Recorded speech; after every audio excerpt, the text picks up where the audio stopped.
नमस्कार, A1 छत्तीसगढ़ में आप सभी का स्वागत है और मैं हूं आपके साथ ऋतुश्री पथरिया। नजर डालते हैं खबरों पर। छत्तीसगढ़ के नक्सल प्रभावित सुकमा में नक्सलियों की सुरक्षा बलों के साथ मुठभेड़ सामने आई है, जिसमें एक नक्सली के मारे जाने की भी खबर है। बताया जा रहा है कि तोलनाई और टेटराई गांव के मध्यवन क्षेत्र में ये मुठभेड़ हुई है, जिसमें सुरक्षा बलों ने एक नक्सली को मार गिराया। फिलहाल सुरक्षा बलों का इलाके में सर्च अभियान जारी है।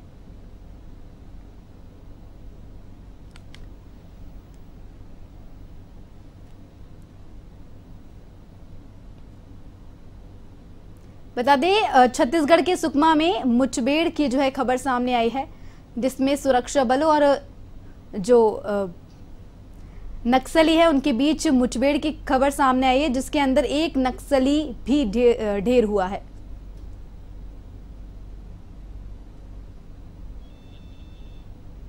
साथ ही तोलनाई और टेटराई गांव में जो है बताया जा रहा है कि इस जंगलों में जो है मुठभेड़ हुई है और इसके बाद जो है सुरक्षा बलों की ओर से लगातार सर्च अभियान चलाया जा रहा है, ताकि और जो नक्सली वहां पर छुपे हुए हैं उनकी जांच हो पाए।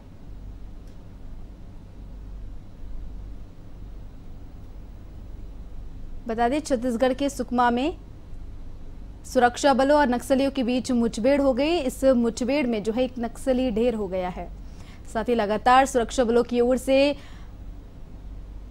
सर्च अभियान चलाया जा रहा है, ताकि और जो भी नक्सली वहां छुपे हुए हैं उनके बारे में पता लगाया जा सके।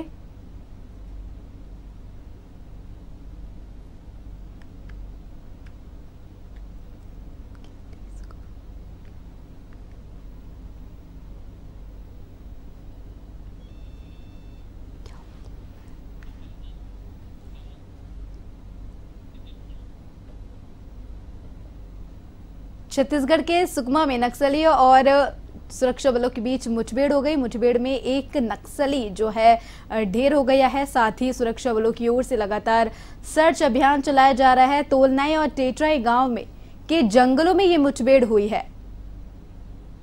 इस दौरान जो है एक नक्सली ढेर हो गया है। साथ ही सुरक्षा बलों की ओर से लगातार सर्च अभियान भी चलाया जा रहा है।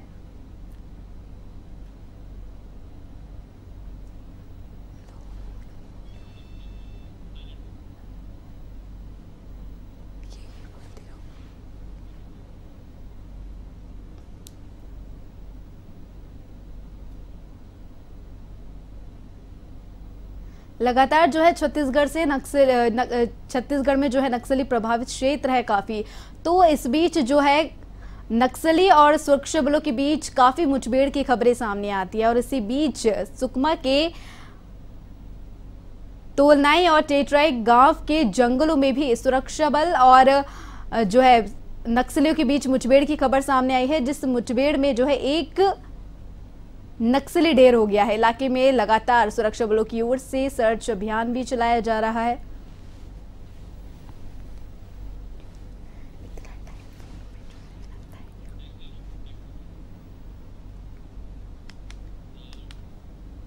और वहीं छत्तीसगढ़ भाजपा मीडिया प्रभारी अनुराग अग्रवाल ने पूर्ववर्ती कांग्रेस सरकार को निशाने पर लिया है।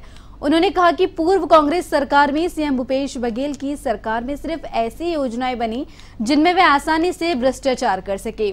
उनका पूरा ध्यान भ्रष्टाचार के केंद्रीकरण और विकेंद्रीकरण पर था। लेकिन आज छत्तीसगढ़ में भाजपा की सरकार है और अब भ्रष्टाचारी बच नहीं पाएंगे। पूर्व सरकार में हुए सभी भ्रष्टाचार मामलों की निष्पक्ष जांच होगी और आरोपियों पर कार्रवाई भी की जाएगी।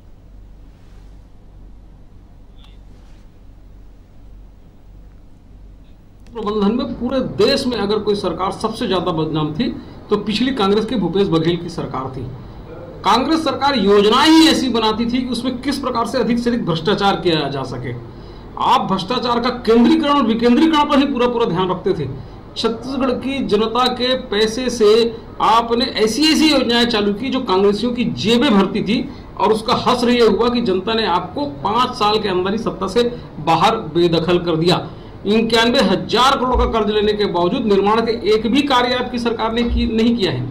जब से विष्णुदेव साय जी की सरकार आई है, चाहे किसानों को 2 साल का बकाया बोनस देने की बात हो, चाहे 3100 रुपये में धान खरीदने की बात हो, चाहे महतारियों को आर्थिक रूप से मजबूत करने के लिए महतारी वंदन की बात हो, सारी योजनाएं जनहित की चल रही हैं और 18 लाख प्रधानमंत्री आवास जो गरीब का हक आपने छीन कर रखा है, ये माननीय विष्णुदेव साय की सरकार में चलेगी। और एकदम निश्चय है कि जितने भी भ्रष्टाचार आपकी सरकार में, एक भी दोषी बख्शे नहीं जाएंगे। दुर्ग में राज्य सरकार की ओर से संचालित आयुष्मान भारत योजना को जारी रखने की मांग निरंतर जारी है। इसके अंतर्गत किडनी से संबंधित और अन्य बीमारियों के रोगी दुर्ग, भिलाई और छत्तीसगढ़ के कोने कोने से आते हैं। किडनी खराब होने पर मरीजों को डायलिसिस की आवश्यकता होती है और इन मरीजों का डायलिसिस आयुष्मान योजना के अंतर्गत निःशुल्क किया जाता है। हर महीने आरोग्यम सुपर स्पेशलिस्ट हॉस्पिटल में 800-850 डायलिसिस किए जाते हैं। ऐसे में यह योजना बहुत कारगर साबित हो रही है। यदि यह प्रभावित होती है तो मरीजों को बहुत सी परेशानियों का सामना करना पड़ सकता है। आयुष्मान तो कार्ड बंद नहीं होना चाहिए, क्योंकि पब्लिक को इतना परेशानी होता है। और सबसे बड़ी बात तो किडनी वाला पेशेंट का है ना। हमारे एरिया से कई लोग वहाँ काम भी करते हैं, तो हम लोग पूछते हैं कि हॉस्पिटल का माहौल कैसा है, क्या है। तो जो काम करते हैं 3 शिफ्ट में वहाँ, उन लोग को पता है कि नहीं, ये दीदी अच्छा है, वहाँ का तो माहौल अच्छा है।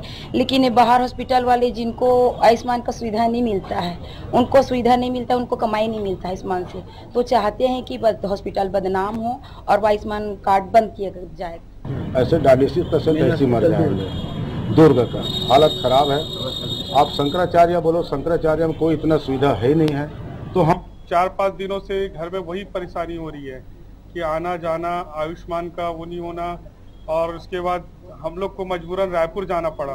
ने फिर मजबूरी में माता राम को एम्स में लेके गए, वहाँ अपन जाके करवाएं और यहाँ का भी कुछ आता पता नहीं चल। बालूदा बाजार में कसडोल ब्लॉक के महकोनी गांव में असामाजिक तत्वों की ओर से जेतकाम को काटकर गिराने का मामला सामने आया है। घटना पहाड़ में स्थित प्राचीन अमर गुफा के सामने लकड़ी के जोड़ा और नीचे गड़े जेतकाम के गिराने की है, जिसके बाद ग्रामीणों में रोष फैल गया है और सतनामी समाज के लोगों ने गिरोधपुरी पुलिस चौकी के सामने मंदिर मार्ग पर धरना प्रदर्शन किया। साथ ही मामले में लोगों ने पुलिस अधीक्षक को ज्ञापन भी सौंपा। उन्होंने जल्द ही आरोपियों की गिरफ्तारी नहीं होने पर आंदोलन की चेतावनी दी है।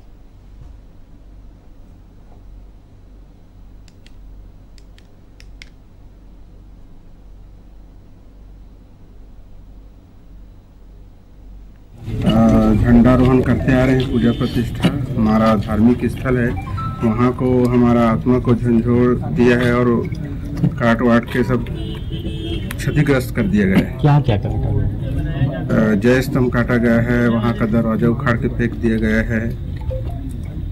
तो यहाँ पे कब से धरना प्रदर्शन कर रहे हैं? आज ही से। क्या मांग क्या है आप? मांग यही है हमारा कि विगत कई सालों से हमारे सतनामी समाज के ऊपर बहुत सारा अत्याचार हो रहा है और बहुत सारा जय मंदिर, जय स्तंभ काटा जा रहा है। इसका कोई कार्रवाई नहीं हो पा रहा है। जो आज अपन कार्रवाई चाहते हैं और जो अपराधी है उसको जल्दी से जल्दी सख्त से सख्त सजा मिलना चाहिए। सुबह ही हमें जानकारी मिली थी, रात को कुछ असामाजिक तत्वों ने ऐसा कृत्य किया है, ये जानकारी मिली और जानकारी मिलते ही पुलिस विभाग को निर्देश देकर के FIR करा दिया गया गिरोध थाना में। उसमें सर्चिंग की कार्रवाई चल रही है, डॉग स्क्वाड भेजे गए। जैसे ही अपराधी उसमें मिलेंगे कड़ी कार्रवाई उसमें जो भी प्रावधान है कड़ी कार्रवाई की जाए। छत्तीसगढ़ में बालोदा बाजार के पलारी विकासखंड में अवैध मोहान रेत घाट पर कार्रवाई की गई है। मोहान गांव में अवैध रेत निकासी को लेकर लगातार शिकायतें मिल रही थी, जिसके बाद जिला कलेक्टर के आदेश के बाद पलारी SDM के श्यामा पटेल के नेतृत्व में प्रशासनिक टीम ने कार्रवाई को अंजाम दिया। इस दौरान मौके पर महानदी पर बना अस्थायी मार्ग भी ध्वस्त किया गया। कार्रवाई के दौरान SDM ने सरपंच, उप सरपंच, सचिव और पटवारी को नोटिस जारी कर अवैध रेत निकासी को लेकर जवाब भी मांगा है।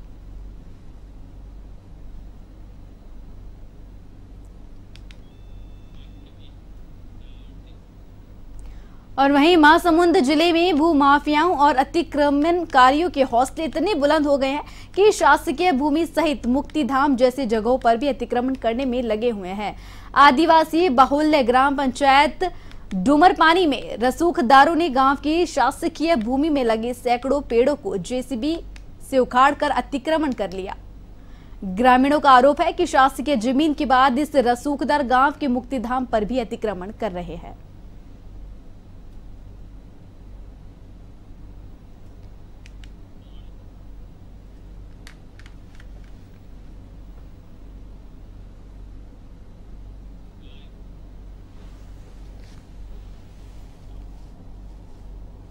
नाम वेद रामचंद्राकर ग्राम सिर्री का है, जो हमारे घास जमीन को अतिक्रमण कर रहा है, जिसमें हमारे बहुत सारे पेड़ थे, कम से कम सैकड़ों से भी ज्यादा रहा होगा, जिसको हम लोगों ने बहुत साल से सुरक्षित रखा था, उसको पूरा उजाड़ दिया है। इसी को हम लोग आवेदन करने के लिए एसडीएम के पास और तहसीलदार के पास आए। अधिकारियों ने कहा है 2-4 दिन के बाद में हम भेज देंगे बोला। मेरे आश्रित गांव घोजापाली में ऋषि चंद्राकर श्री निवासी ने, वहां पे उनका सब्जी फार्म है और वहीं से लगे गांव का घास जमीन है, जिसपे गांव वाले लोग बहुत सारे पेड़ लगाए थे और वहीं पे मुक्ति धाम भी है। तो वहां पे जो घास जमीन है उसमें भी अतिक्रमण कर रहे हैं करके आज पूरे घोजापाली के गाँव वाले ग्राम पंचायत में आकर के शिकायत किए और उन्हीं लोगों के साथ में आज हम लोग एसडीएम मैडम और तहसीलदार साहब के पास आए थे और दोनों को ज्ञापन दिए हैं। कार्रवाई के आश्वासन दिए हैं, अगर कार्रवाई नहीं होती तो अगला कलेक्टर के पास जाएंगे पूरे ग्रामवासी लोग। ग्राम पंचायत नगरपालिका ग्राम है, वहाँ के ग्रामवासी आए थे कि ऋषि चंद्राकर द्वारा ग्राम की शासकीय भूमि पर अतिक्रमण करके कब्जा किया जा रहा है। उस संबंध में आवेदन प्राप्त हुआ है। उस संबंध में हल्का पटेल को निर्देशित किया गया है। जांच के पश्चात होने के बाद तत्काल अगर शासकीय भूमि पर अतिक्रमण किया जा रहा है तो अतिक्रमण हटाने की कार्रवाई की जाए। हाँ, जो मुक्तिधाम की बात की गई है, जांच वेतन ले रहे हैं। अगर अनावेदक का मुक्तिधाम में कब्जा पाया जाता है तो धारा 248 के तहत शासकीय जमीन अतिक्रमण दर्ज कर उनको हटाने की कार्रवाई की। भीषण गर्मी और पानी के दोहन से लगातार गिरते हुए भूजल स्तर को लेकर शासन प्रशासन उदासीन है। आलम यह है कि वर्ष 2020 से लेकर अब तक में 41 मीटर तक का जलस्तर नीचे गिर गया है। भूजल विधि की माने तो आने वाले समय में जल संकट और भी गहराने वाला है। जिले के 2 ब्लॉक ड्राई होने की स्थिति में पहुंच चुके हैं। इसके बावजूद भी प्रशासन नींद में सोया हुआ नजर आ रहा है। जिले में लगातार जलस्तर गिरता ही जा रहा है। लोग भीषण गर्मी से परेशान हैं। हर गली मोहल्लों में पानी की किल्लत देखी जा रही है।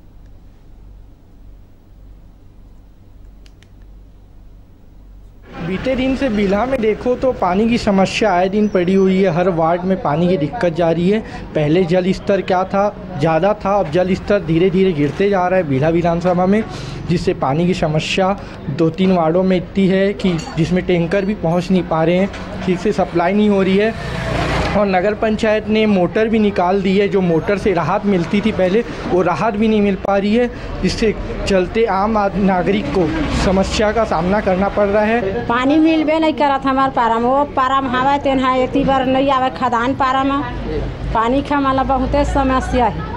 रहे बार तो 2 ठन का कहते बोर है बा, तो बोर मन के तो अंते लेके होमा के घेर के नहीं है पानी कहीं। तो पानी की समस्या बहुत जोरदार है, हमारा दहर चब्बे नहीं करना।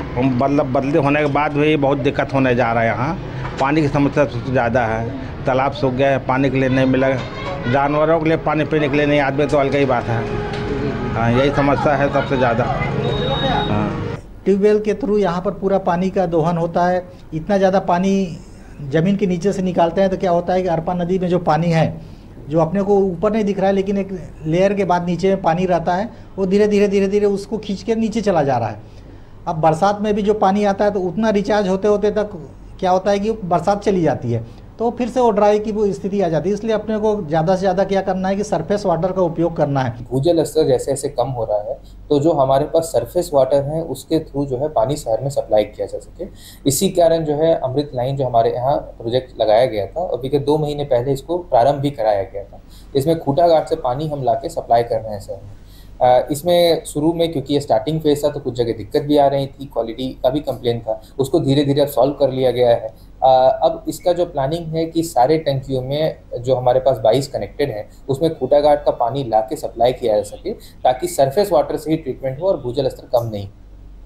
खबर गंडई से है, जहां करवदा रोड निवासी सौम्या झा ने 12वीं CBSE बोर्ड में 94.8% अंक हासिल कर जिले का नाम रोशन किया है।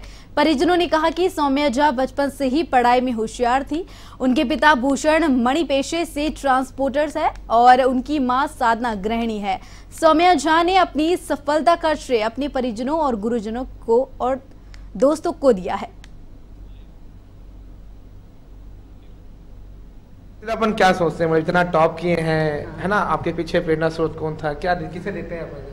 मैं अपना जो भी क्रेडिट है वो मेरे पेरेंट्स को और जो वहाँ के टीचर थे मेरे स्कूल के, अभ्युदय स्कूल के, उनको देता हूँ। जब तक मैं स्कूल में था तब तक टीचर ने बहुत अच्छे से गाइड किया और जो मेरा सबसे ज़्यादा समय घर में बीता उसमें पेरेंट्स का बहुत बड़ा हाथ था। तो इन दोनों की वजह से ही जो भी मेरा हो पाया 95% या जो भी, वो इन्हीं दोनों की बदौलत हुआ है। खुशी बताने के शब्द नहीं है, इतनी खुशी हुई है, हमारे बच्चे ने इतना अच्छा स्कोर किया है। CBSE में 95% के आसपास मार्क्स आए हैं और जिले में कम टॉप किया है उसने। बहुत खुशी होती है कि मेहनत एक सफल हो गया है। हमने मेहनत किया, हमारे से ज़्यादा हमारे बच्चे ने मेहनत किया और जितनी पढ़ाई उसने किया है आज उसका फल मिला है उसको, तो निश्चित रूप से बहुत खुशी हुई है। आगे की पढ़ाई को लेकर अपन क्या सोचे? आपके कुछ मन में हो गई मैं बेटा ये करेगा, उसको तो बाद में सोचेंगे, आप क्या सोचे ऐसे बच्चे के लिए?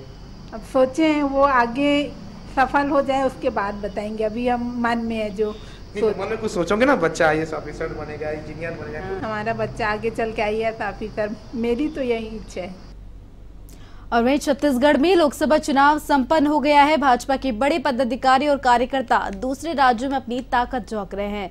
इसी क्रम में भाजपा प्रदेश अध्यक्ष किरण देव उड़ीसा राज्य में बीजेपी की कमान संभाल रहे हैं।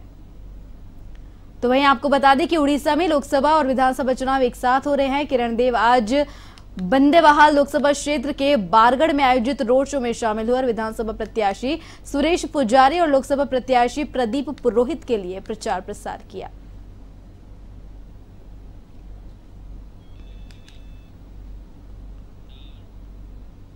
दशकों से नक्सली दंश झेल रहा छत्तीसगढ़ अब बदलने लगा है। शासन प्रशासन की नीतियों का ही नतीजा है कि नक्सली अब मुख्य धारा में जुड़ने लगे हैं, साथ ही पढ़ाई लिखाई में विशेष ध्यान दे रहे हैं।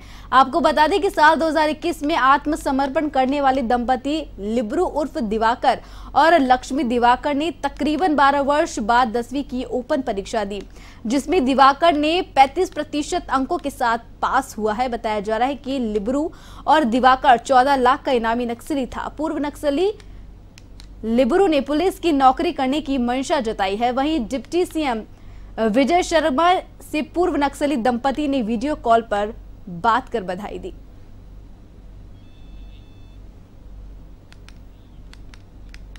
और वहीं दुर्ग रेंज पुलिस महानिरीक्षक रामगोपाल गर्ग ने दुर्ग रक्षित निरीक्षक केंद्र का वार्षिक निरीक्षण किया, जिसमें दुर्ग पुलिस अधीक्षक जितेंद्र शुक्ला सहित जिले के आला अधिकारी मौजूद रहे। दुर्ग रक्षित केंद्र में विभाग के विभिन्न कार्यालयों का निरीक्षण कर रखरखाव और कमियों की जानकारी ली गई और IG दरबार का आयोजन किया गया, जिसमें विभागीय अधिकारी और कर्मचारियों की समस्या का मौके पर ही निदान हुआ। द्वारा जिला दुर्ग का वार्षिक निरीक्षण किया जा रहा है, जिसके तहत में सबसे पहले रक्षित केंद्र दुर्ग में परेड का इंस्पेक्शन किया गया, मार्च पास्ट देखा गया और उसका ड्रिल करवाई गई। इसके साथ ही व्हीकल्स जो हैं उनका परेड भी लिया गया है। उनकी जो व्हीकल्स में क्या क्या नियम के मुताबिक चीज़ें होनी चाहिए वो चेक की जा रही हैं। इसके अतिरिक्त लाइन के अन्य इक्विपमेंट और आर्म्स एम्यूनिशन है उसका भी इंस्पेक्शन किया गया है। इसके बाद अभी दरबार लिया जाएगा, जिसमें कि हमारे कर्मचारी एमपी समस्या में रहेगा। इस वार्षिक निरीक्षण का महत्व यह रहता है कि पुलिस लाइन और जिले के में जो भी पुलिस के कार्य चल रहे हैं, चाहे संसाधन हो और अपराध हो, उसके संबंध में एक कंसोलिडेटेड निरीक्षण किया जाता है और इसमें जो भी रिक्वायरमेंट्स होती हैं उनको जो रेंज स्तर पर सॉल्व हो सकती हैं उसकी समस्याओं का निराकरण किया जाता है। छत्तीसगढ़ में लोकसभा चुनाव संपन्न होने के बाद बीजेपी और कांग्रेस में आरोप प्रत्यारोप का दौर लगातार जारी है।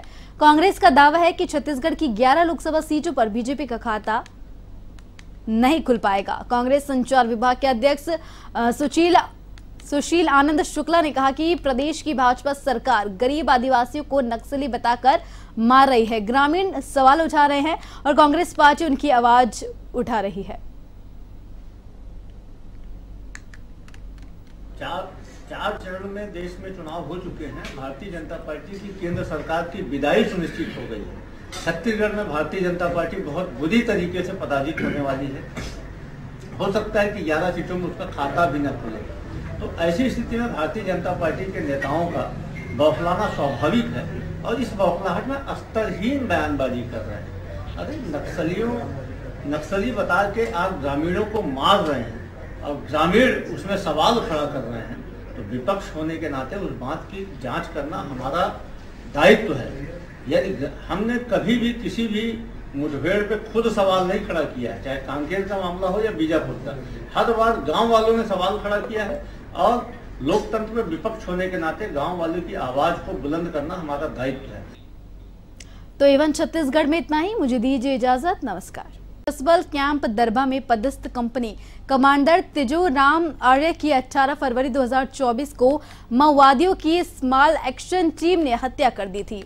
घटना में शामिल फरार माओवादियों को जयगुर से स्मॉल एक्शन टीम ने 2 माओवादियों को पकड़ा गया। गिरफ्तार स्मॉल एक्शन में दशरू आर की DAKMS अध्यक्ष उम्र 32 वर्ष निवासी जयगुर नरगोपारा और Manglu Kawasi militia deputy commander Jaigur Dongarpara और दोनों जियो मोबाइल टावर में आगजनी और तेलीपेंटा के ग्रामीण पूसू हेमला की हत्या में भी शामिल थे। गिरफ्तार माओवादियों को न्यायालय में पेश कर जेल भेज दिया गया है।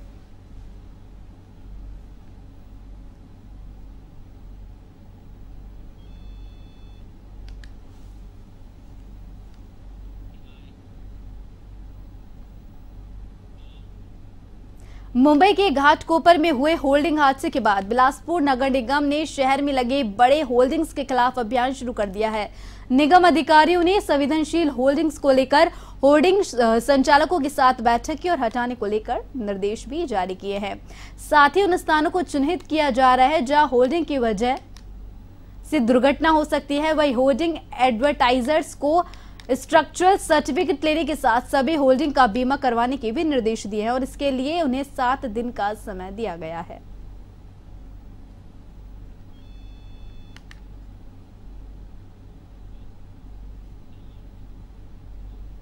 माओवादियों ने जारी 10 जवानों की हिट लिस्ट जारी की है। माओवादियों ने DRG जवानों के नाम के साथ पोस्टर भी जारी किया है। भेरमगढ़ ब्लॉक के उसपरी गांव के पास कई जगह ऐसे पोस्टर मिले हैं। माओवादियों ने DRG जवानों पर ग्रामीण के साथ मारपीट का आरोप लगाया है। खबर सामने आने के बाद पुलिस ने मामले की जांच शुरू कर दी है। पुलिस ने इलाके में रहने वाले जवानों को सतर्क रहने के भी निर्देश जारी किए हैं। पोस्टर बरामद करने के लिए जवान रवाना हो गए हैं। इसके साथ ही पुलिस इन पोस्टरों की सत्यता की भी जांच करेगी।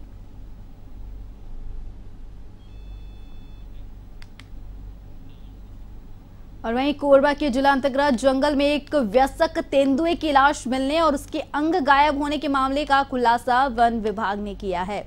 जानकारी के अनुसार इस वारदात में शामिल 3 आरोपियों को गिरफ्तार किया गया है। तीनों कथित आरोपी तेंदुए के दांत और नाखून सहित पकड़े गए हैं। बताया जा रहा है कि इनमें से 2 पिता पुत्र हैं जिन्होंने अपने बछड़े के शिकार से नाराज होकर तेंदुए को जहर देकर मार डाला। कुछ देर बाद वहां से गुजर रहे तीसरे कथित आरोपी ने जंगल में तेंदुए का शव पड़ा देखा तो मौके का फायदा उठाकर वह उसके दांत, नाखून और चमड़ी काट कर ले गया। इसकी पुष्टि उस वक्त हुई जब डॉग स्क्वाड की टीम के सामने पिता पुत्र ने जुर्म स्वीकार कर लिया। वन विभाग ने पिता पुत्र को गिरफ्तार कर लिया है। पकड़े गए आरोपियों के खिलाफ वन जीव अधिनियम के तहत कार्रवाई की जाएगी।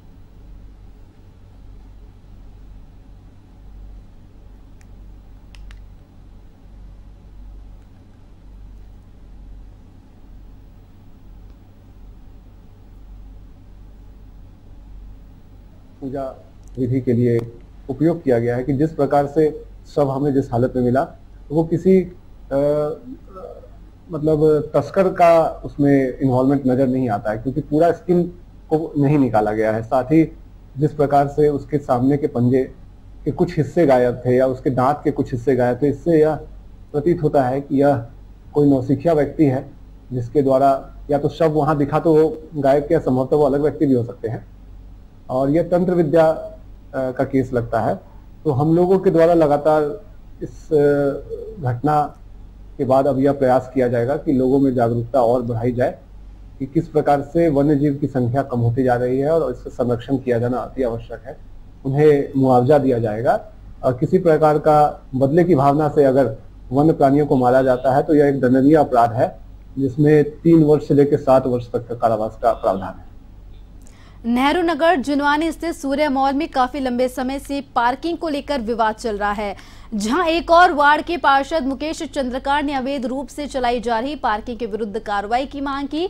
वहीं पार्किंग संचालक अंशु प्रसाद का कहना है कि निगम से परमिशन लेकर यह पार्किंग चलाई जा रही है, जिसका कई बार पार्षद की ओर से विरोध कर जबरदस्ती रकम की भी मांग की जा रही है। इसी संबंध में आज स्मृति नगर चौकी पहुंचकर पार्किंग संचालक की ओर से मुकेश चंद्रकार के खिलाफ आवेदन किया गया। पार्षद के विरुद्ध कार्रवाई की मांग की गई है। वहीं इस पूरे मामले में वार्ड पार्षद मुकेश अग्रवाल ने कहा कि पार्किंग अवैध रूप से चलाई जा रही है।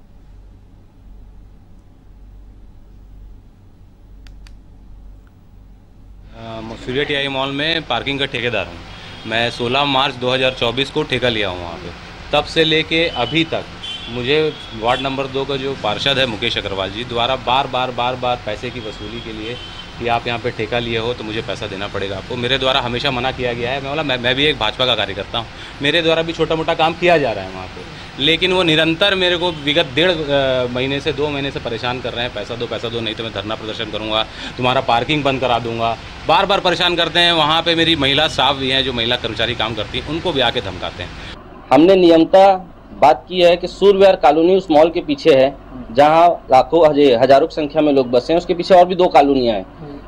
मेन MR रोड 24 पे इनके द्वारा पार्किंग करा दी जाती है या गाड़ियाँ खड़ा करा दी जाती है, लोगों को आने जाने में आवाजाही होती है। हमने इसमें एक छोटी सी मांग की थी कि जो अतिक्रमण किया जा रहा है, जो अव्यवस्थित पार्किंग है, उसको सुधार किया जाए। इसके अलावा मेरे द्वारा कोई मांग नहीं की गई है। रही बात, उन्होंने मेरे ऊपर आरोप लगाया है, वो इस चीज़ का साक्ष्य प्रस्तुत करें। वार्ड नंबर 2 के पार्षद के खिलाफ जो है ठेकेदार सूर्या मॉल के वाहन पार्किंग का ठेकेदार द्वारा कभी 15 मिनट पहले आवेदन दिया है, जिसमें आरोप लगाया है कि वार्ड क्रमांक 2 का पार्षद उससे पैसे की मांग करते हैं। इस आवेदन अभी प्राप्त हुआ, इस पर जांच की जा रही है। छत्तीसगढ़ में दुर्ग के बोड़ेगांव ननखट्टी में मौसमी बीमारियों का प्रकोप बढ़ता जा रहा है। हालात इतने बेकार है कि अकेले डायरिया के मरीजों की संख्या 48 तक पहुंच चुकी है, जिसके बाद इलाके में स्वास्थ्य विभाग की टीम जांच में जुटी हुई है और हालात को नियंत्रण में करने की कोशिश कर रही है। डायरिया से पीड़ित मरीजों को अलग अलग अस्पतालों में भर्ती कराया गया है। विभागीय टीम घरों में जिंक क्लोरीन के टैबलेट वितरित कर पानी उबाल कर पीने की नसीहत भी जारी कर रखी है। वहीं स्थानीय लोगों ने इसका कारण इलाके में डाली गई 40 साल पुरानी पेयजल लाइन को बताया है, जिसके जरिए घरों तक दूषित पानी पहुंच रहा है। इधर प्रशासन ने इलाके में पानी सप्लाई बंद कर दी है और लोग स्थानीय बोरिंग और पेयजल स्रोत से ही जल की पूर्ति कर रहे हैं। 2-3 दिन पहले जो हमारी पानी की पाइपलाइन है वो सीवेज की लाइन में मिक्स होने की वजह से केसेस आए हैं। हेल्थ की टीम लगातार फील्ड में उनका तुरंत सतर्क है हमारी, और जो लोग प्रभावित हुए हैं उनको उपचार की व्यवस्था करवाई गई है। पंचायतों को भी, सभी पंचायतों को, बोड़ेगांव को स्पेसिफिकली सभी पंचायतों को निर्देश दिए गए हैं कि ऐसी कोई स्थिति अगर रहती है तो पहले से उसका परीक्षण कर लें ताकि भविष्य में इस प्रकार की स्थिति निर्मित न हो। पाइपलाइन नाली के अंदर आ चुकी है, वो चेंज करवा रहे हैं उसको। पाइपलाइन जो है उसको चेंज करने के लिए पंचायत को निर्देशित कर दिया गया है और PHE को भी ऑलरेडी स्पष्ट निर्देश है कि उनकी जो पाइपलाइन है वो भी ये इसका ध्यान